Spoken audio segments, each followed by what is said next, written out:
विष्णुः एकादशी गीता तुलसी विप्रधेनवः असारे दुर्ग संसारे शतपदी मुक्तिदायिनी। अर्थात भगवान श्री हरि विष्णु जी का पूजन करना, एकादशी का व्रत रखना, गीता जी का पाठ करना, तुलसी जी का पूजन करना एवं दर्शन करना, ब्राह्मणों की सेवा करना, दान करना, भोजन कराना, गौ माता की रक्षा व सेवा करना, यह 6 कार्य इस कठिन संसार सागर को पार कराने हेतु मुक्तिदायक बताए गए हैं। पूरे वर्ष में 24 एकादशी आती है, लेकिन जिस साल अधिक मास या पुरुषोत्तम मास आता है उस साल 2 एकादशी अधिक यानी कुल मिलाकर 26 एकादशी आती है। प्रत्येक महीने में 2 बार, एक कृष्ण पक्ष और दूसरी शुक्ल पक्ष। बंधुओं, दोनों ही एकादशियों का भिन्न भिन्न महत्व हमारे पुराणों एवं धर्म ग्रंथों में बताया गया है। एकादशी का व्रत भगवान श्री लक्ष्मी नारायण जी का परम प्रिय व्रत है। एकादशी का व्रत करने मात्र से मनुष्यों के कई जन्मों के पाप जड़ से नष्ट हो जाते हैं तथा उनके पुण्य का उदय होता है। जब मनुष्य के जन्म जन्मांतर के पाप नष्ट हो जाते हैं तभी उन्हें सांसारिक एवं भौतिक सुखों की प्राप्ति होती है। जो भक्त एकादशी का व्रत करते हैं उनको दशमी से लेकर द्वादशी तक कुछ महत्वपूर्ण नियमों का पालन अनिवार्य रूप से करना चाहिए। दशमी के दिन एक समय शुद्ध एवं सात्विक भोजन करें। इस दिन चावल, शहद, लहसुन, प्याज, मांस, मदिरा, मसूर दाल, कटहल की सब्जी का उपयोग नहीं करना चाहिए। बंधुओं, दशमी के दिन पराये अन्न अर्थात दूसरे के घर का भोजन बिल्कुल नहीं करना चाहिए। इस दिन ब्रह्मचर्य व्रत का पालन करना चाहिए। एकादशी के दिन सुबह जल्दी उठकर स्नान करके पूजा अर्चना कर एकादशी व्रत का संकल्प धारण करें। कुछ लोग कई नियमों का पालन नहीं कर पाते हैं, उनके लिए विशेष नियम हमारे धर्म ग्रंथों में बताए गए हैं। जो लोग बीमार अवस्था में हैं या किसी कारण व्रत नहीं कर पा रहे हैं तो वे फल यानी फलाहार करके भी इस व्रत को संपन्न कर सकते हैं। माघ मास के शुक्ल पक्ष की जया एकादशी, अजा एकादशी, भीष्म एकादशी तिथि का आरंभ 7 फरवरी 2025 को शुक्रवार की रात 9:26 से हो जाएगा, जो कि 8 फरवरी 2025 शनिवार की मध्यरात्रि 8:16 पर एकादशी तिथि समाप्त हो जाएगी। अतः सभी वैष्णव जनों, भक्त जनों, माताओं बहनों को एकादशी का व्रत 8 फरवरी 2025 शनिवार के दिन ही रखना चाहिए। अब इस व्रत का जो पारणा है वो हम कब करें, हम इस व्रत को कब खोलें? कुछ वैष्णवों भक्त जनों के मन में ये सवाल जरूर आता होगा, तो मैं आपको बता देता हूं कि 9 फरवरी 2025 रविवार की सुबह 7 बजे से लेकर 9 बजे तक आपको कर लेना चाहिए। जय जय श्री राधा रमण, जय जय नवल किशोर, जय गोपी चित चोर प्रभु, जय जय माखन चोर। धन यौवन एक दिन उड़ जाएंगे जैसे उड़े कपूर, मन मूर्ख तू राम भज, क्यों चाटे जग धूल, क्यों चाटे जग धूल। मात मेरी श्री राधिका, पिता मेरे घनश्याम, इन दोनों के चरणन में मेरा बारंबार प्रणाम, मेरा बारंबार प्रणाम। बोलिए रास राशेश्वर भगवान की जय, श्री राधिका रानी की जय, श्याम सुंदर श्री यमुने महारानी की जय, वल्लभाधीश की जय, गोसाई जी परम दयाल की जय, श्री गुरुदेव की जय, लाडले लाल की जय। धर्मराज युधिष्ठिर बोले, हे भगवान, आपने माघ मास के कृष्ण पक्ष की षटतिला एकादशी का अत्यंत सुंदर वर्णन किया। आप स्वदेज, अंडज, उद्विज और जरायुज चारों प्रकार के जीवों के उत्पन्न, पालन तथा नाश करने वाले हैं। अब आप कृपा करके माघ शुक्ल एकादशी का वर्णन कीजिए। बंधुओं, भगवान श्री कृष्ण से उन्होंने पूछा, इसका क्या नाम है, इसके व्रत की विधि क्या है और इसमें कौन से देवता का पूजन तथा अर्चन किया जाता है। भक्त वत्सल भगवान श्री कृष्ण कहने लगे कि हे राजन, इस एकादशी का नाम जया अजा भीष्म एकादशी है। इसका जो व्रत है उसको करने मात्र से मनुष्य ब्रह्म हत्यादि पापों से छूटकर मोक्ष गति को प्राप्त होता है। लेकिन इस दिन अगर आप मन से व्रत करते हैं तो भगवान विष्णु की विशेष कृपा आपको प्राप्त हो सकती है।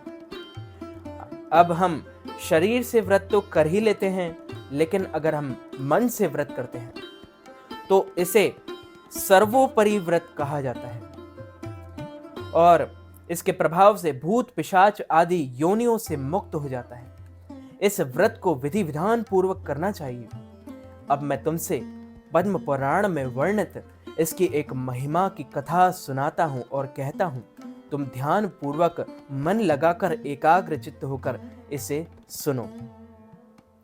देवराज इंद्र स्वर्ग में राज करते थे और अन्य सब देवगण सुखपूर्वक स्वर्ग में रहते थे। एक समय इंद्र अपनी इच्छा अनुसार नंदन वन में अप्सराओं के साथ विहार कर रहे थे और गंधर्व गान कर रहे थे। उन गंधर्वों में प्रसिद्ध पुष्पदंत तथा उसकी कन्या पुष्पवती और चित्रसेन तथा उसकी स्त्री मालिनी भी उपस्थित थे। साथ ही मालिनी का पुत्र पुष्पवान और उसका पुत्र माल्यवान भी उपस्थित थे। पुष्पवती गंधर्व कन्या माल्यवान को देखकर उस पर मोहित हो गई और माल्यवान पर काम बाण चलाने लगी। उसने अपने रूप, लावण्य और हाव भाव से माल्यवान को वश में कर लिया। हे राजन, वह पुष्पवती अत्यंत सुंदर थी। अब वे इंद्र को प्रसन्न करने के लिए गान करने लगे, परंतु परस्पर मोहित हो जाने के कारण उनका चित्त भ्रमित हो गया था। इसके ठीक प्रकार ना गाने तथा स्वर ताल ठीक नहीं होने से इंद्र इनके प्रेम से और प्रेम को समझ गया और उन्होंने इसमें अपना अपमान समझकर उसको श्राप दे दिया। इंद्र ने कहा, हे मूर्खो, तुमने मेरी आज्ञा का उल्लंघन किया है, इसलिए तुम्हारा धिक्कार है। अब तुम दोनों स्त्री पुरुष के रूप में मृत्युलोक में जाकर पिशाच रूप धारण करो और अपने कर्म का फल भोगो। इंद्र का ऐसा श्राप सुनकर वे अत्यंत दुखी हुए और हिमालय पर्वत पर दुख पूर्वक अपना जीवन व्यतीत करने लगे। उन्हें गंध, रस तथा स्पर्श आदि का कुछ भी ज्ञान नहीं था। वहां उनको महान दुख मिल रहे थे। उन्हें एक क्षण के लिए भी निद्रा नहीं आती थी। उस जगह अत्यंत शीत था, इससे उनके रोंगटे खड़े रहते और मारे शीत के दांत बचते रहते।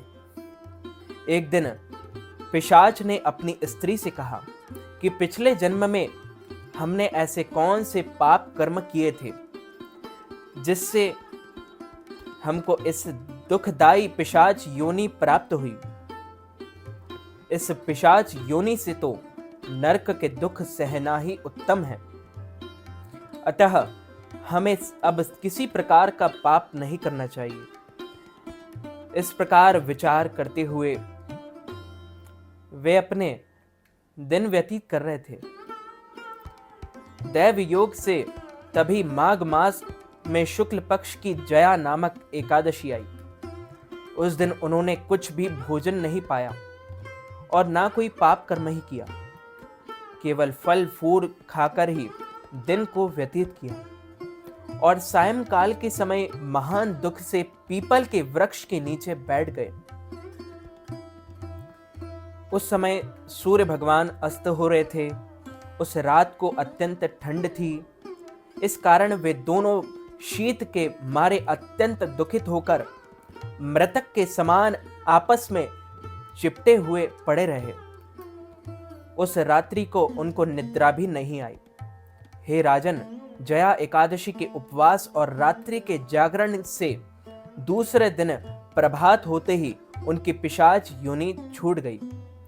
अत्यंत सुंदर गंधर्व और अप्सरा की देह धारण कर सुंदर वस्त्र आभूषणों से अलंकृत होकर उन्होंने स्वर्ग लोक को प्रस्थान किया।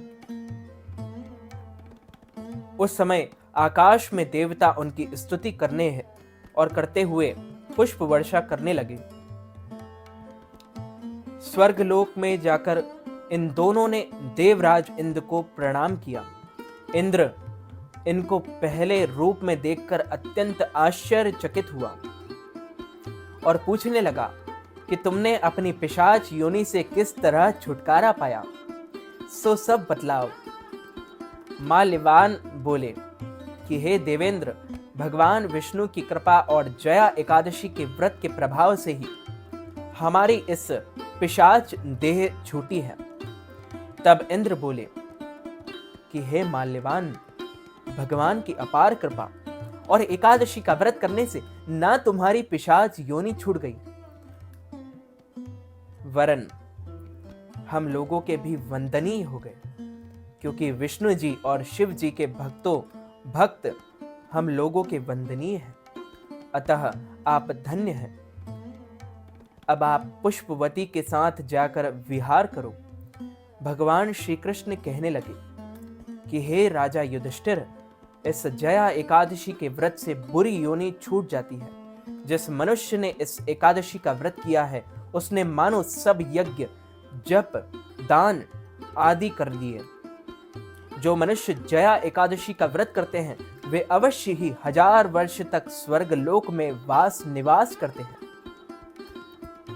जया एकादशी का व्रत 1000 अश्वमेध यज्ञों से जो करने से जो हमें फल प्राप्त होता है और 100 वाजपेयी यज्ञ करने से जो फल हमें प्राप्त होता है, वही फल इस जया नामक एकादशी का व्रत करने मात्र से प्राप्त हो जाता है।